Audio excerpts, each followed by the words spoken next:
Hello friends, welcome back to my channel. Friends, আজকে কিন্তু আমি একটা গুরুত্বপূর্ণ বিষয়ে আলোচনা করব। তোমাদের যে জিএনএম ফার্স্ট ইয়ারে তোমার যে 4টা সাবজেক্ট, তার মধ্যে একটা anatomy and physiology and microbiology. তোমাদের কিন্তু পার্ট এ আর পার্ট বি এরকম করে আছে। ফ্রেন্ডস, আজকে আমি এই বিষয়টার পুরো সিলেবাস নিয়ে আলোচনা করব। তোমাদের পার্ট এ আছে অ্যানাটমি অ্যান্ড ফিজিওলজি,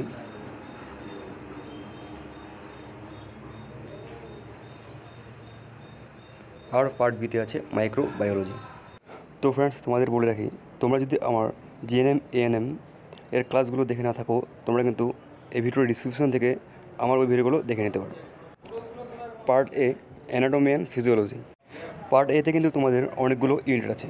ইউনিট ওয়ানে introduction to anatomical terms organisation of the human body.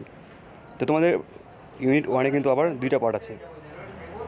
1 নম্বর পার্ট অ্যানাটমিক্যাল টার্মস, আর 2 নম্বর system and cavities of the human body.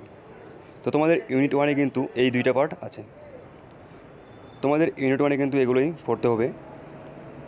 এরপর ইউনিট টুয়ে কিন্তু introduction to the details structure of the body. Unit টুয়ে তোমাদের 3টা পার্ট আছে। প্রথম part the cell structure, reproduction and function. 2 নম্বর part tissue including membranes and glands, types, structure and function.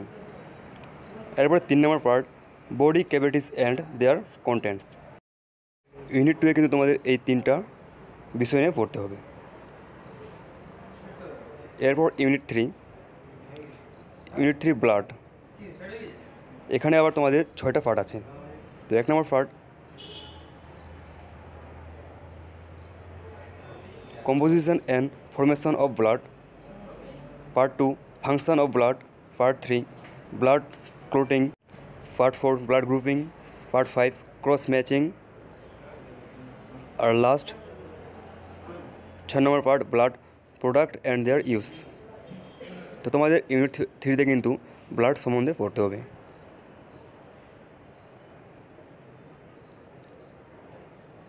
Unit 4 the circulatory system. এখানে তোমাদের 4টা অধ্যায় আছে। প্রথম অধ্যায় হার্টের মধ্যে আবার তোমাদের 3টা পার্ট আছে। Heart structure, conduction system of heart, cardiac cycle. Part 2 blood vessels, types, structure and position. Part 3 circulation of blood, আর last part 4 blood pressure and pulse.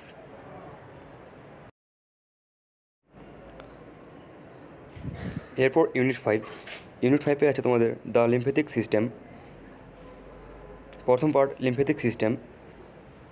Part 1-এর আবার এখানে 3টা ভাগ আছে: structure, function, lymph capillaries and lymph vessels, lymph nodes, lymph circulation. Part 2-এ তোমাদের আছে লিম্ফেটিক টিস্যুস। পার্ট 2-এর মধ্যে আবার 3টা ভাগ আছে: স্প্লেন, থাইমাস গ্ল্যান্ড, আর টনসিল। তো তোমাদের ইউনিট 5-এ কিন্তু তোমাদের 2টা পার্ট পড়তে হবে। এরপর unit 6 the respiratory system. Unit 6-এ তোমাদের 3টা পার্ট আছে: structure, function, respiratory organs. Part 2 the physiology of respiration. Part 3 characteristic of normal respiration and deviation. তো ইউনিট 6-এ কিন্তু তোমাদের মোট 3টা পার্ট পড়তে হবে। এরপর ইউনিট 7 দ্য ডাইজেস্টিভ সিস্টেম। এখানে তোমাদের 3টা পার্ট আছে: structure, function of elementary tract and its accessory organs. Part 2 the process of digestion and absorption. আর part 3 metabolism of food constituents. Unit 7-এ তোমাদের 3টা পার্ট পড়তে হবে।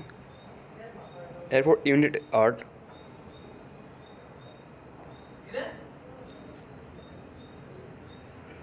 The excretory system. এখানে তোমাদের মোট 5টা পার্ট পড়তে হবে। আর পার্ট 1-এর মধ্যে কিন্তু আবার 4টা ভাগ আছে।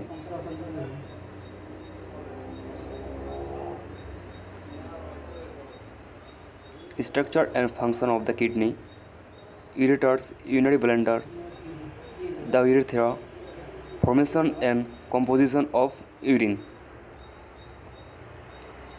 fluid and electrolyte balance, structure and function of the skin, regulation of the body temperature. তো তোমাদের ইউনিট এটা কিন্তু এতগুলো পড়তে হবে। এরপর unit 9 the endocrine system. Endocrine সিস্টেমের মধ্যে কিন্তু একটা ভাগ আছে, আর এই একটা পার্টের মধ্যে কিন্তু তোমাদের মোট 7টা ভাগ আছে। তো ফ্রেন্ডস, সবগুলো বলতে গেলে ভিডিওটা অনেক বড় হয়ে যাবে, তাই আমি শুধু তোমাদের মেন টপিকটা বলে দিচ্ছি। তো ইউনিট 10-এ তোমাদের পড়তে হবে দ্য রিপ্রোডাক্টিভ সিস্টেম। তো ইউনিট 10-এ তোমাদের মোট 4টা পার্ট আছে। ইউনিট 10-এ কিন্তু তোমাদের মোট 4টা পার্ট কিন্তু পড়তে হবে। এরপর ইউনিট 11 দ্য নার্ভাস সিস্টেম। এখানে তোমাদের কিন্তু মোট 4টা অধ্যায় পড়তে হবে। ইউনিট 11-এ তোমাদের দ্য নার্ভাস সিস্টেমের মধ্যে কিন্তু types of nervous, structure and function, brain and cranial nervous, spinal cord, এসব কিন্তু তোমাদের পড়তে হবে।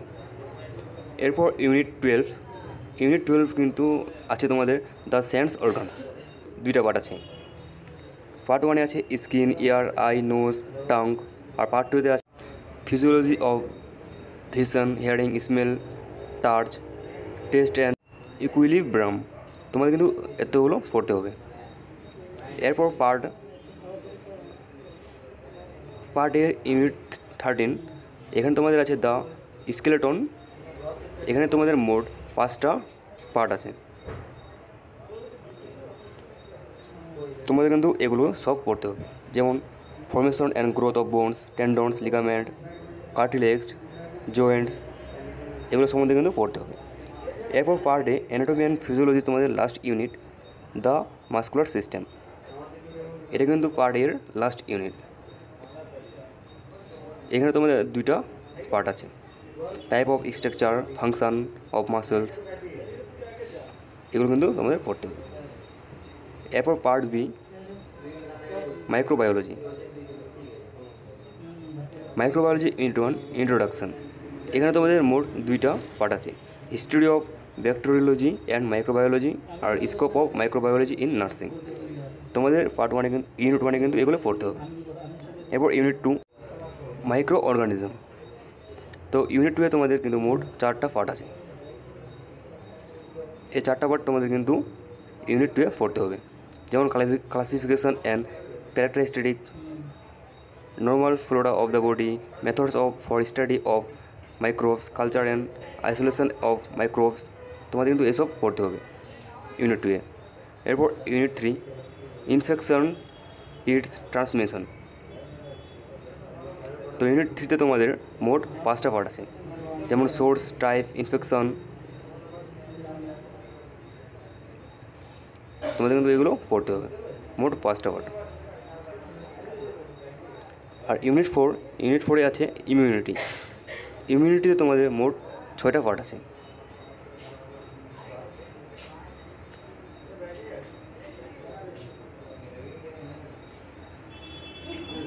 এরপর unit 5 control and destruction of microbes. এখানে তোমাদের মোট 2টা পার্ট আছে, আর পার্ট 1-এ আছে আবার 6টা হতে। এরপর তোমাদের মাইক্রোবায়োলজির লাস্ট ইউনিট প্র্যাকটিক্যাল মাইক্রোবায়োলজি। এখানে তোমাদের মোট 3টা পার্ট 1-এ তোমাদের যেমন microscope, parts, uses, handling and care and of microscope. আর পার্ট 2-তে তোমাদের 2টা ভাগ আছে। তো ফ্রেন্ডস, ভিডিওটা বেশি বড় না করার জন্য কিন্তু তোমাদের আমি শর্টে বললাম। তো ফ্রেন্ডস, তোমরা দেখতে পারলে যে তোমাদের পার্ট এতে কিন্তু মোট 13টা ইউনিট আছে, আর পার্ট বিতে মোট 6টা ইউনিট আছে। তো ফ্রেন্ডস, আজকে ভিডিওটা এটুকুনি। তোমাদের যে আরও বাকি সাবজেক্টগুলো আছে আমি ওগুলোটা কিন্তু সিলেবাস নিয়ে আলোচনা করব, তাই